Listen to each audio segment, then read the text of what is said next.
Mitch is very quiet and reserved, much like my husband, and Cam is nothing like me at all. Over the top, loud, fun, creative, talented. No, nothing. I see no similarity.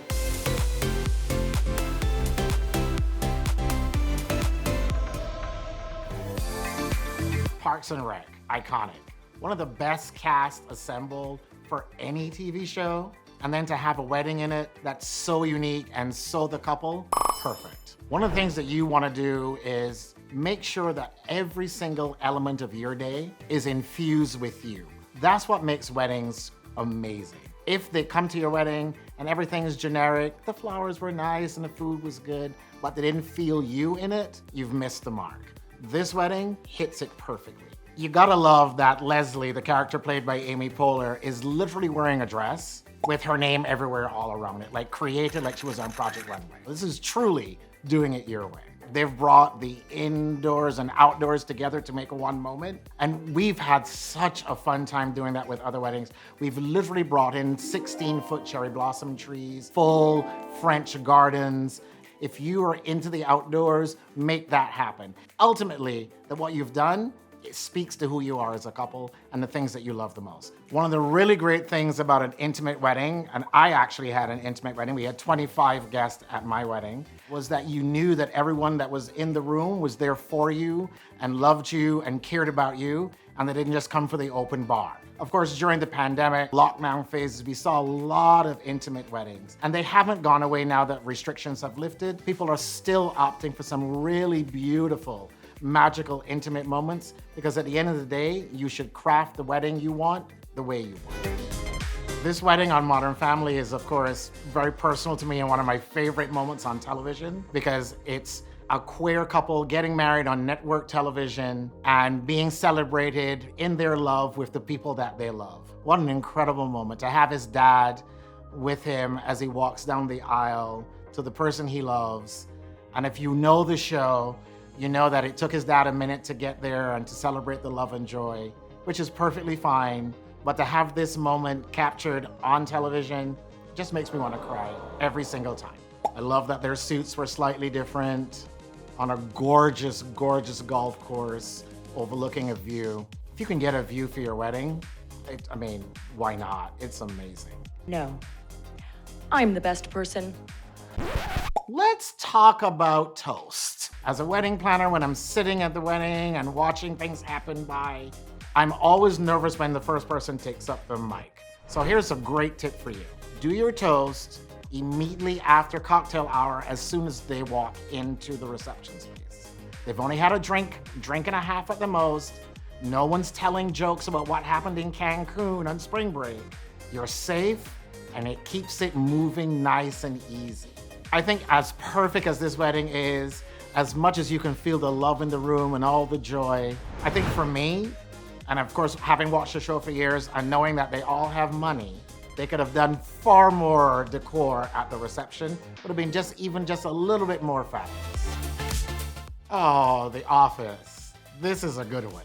So of course, if you remember when this was happening, everyone was into doing things that felt unique and special. And here's a tip. If everyone's doing it, it stopped being unique and special. It's now trendy, which is cool, but just know that you're not special if you're doing something that everyone's doing.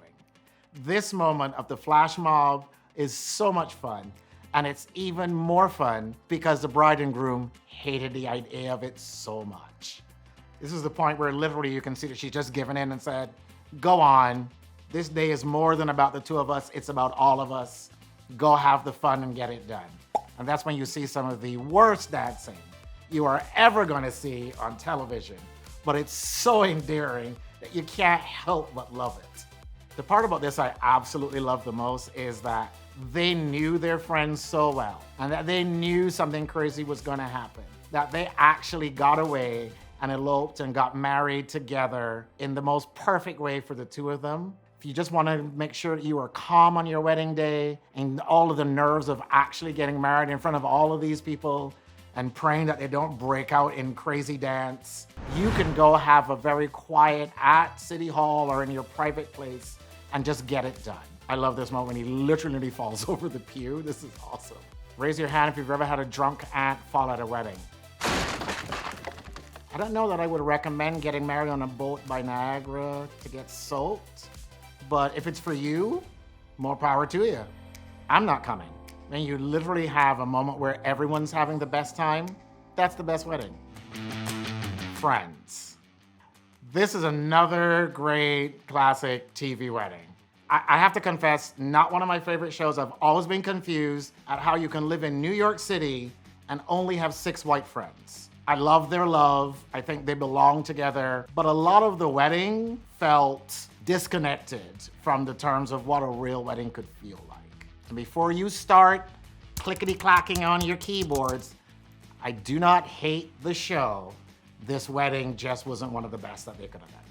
So one of the things that I really have an issue about with this wedding is it feels like it was designed by 3 different people.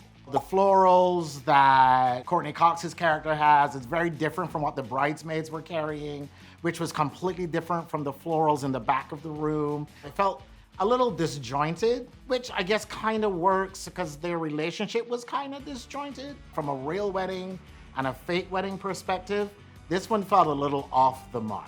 So let's talk about wedding hair. Like, it does not have to be fancy, and it doesn't have to be always an updo.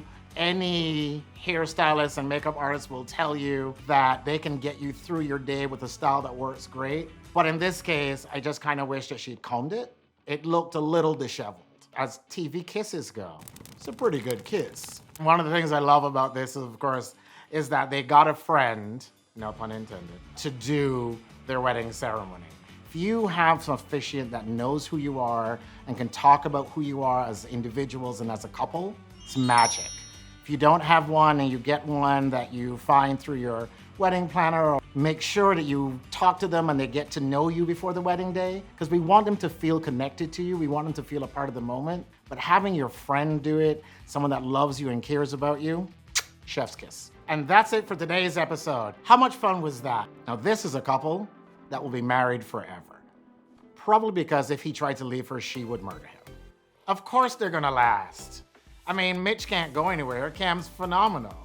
This is a perfect couple. They will be together forever simply because they are surrounded by love in their love. When it comes to will they or won't they, there is quite literally no couple like Jim and Pam.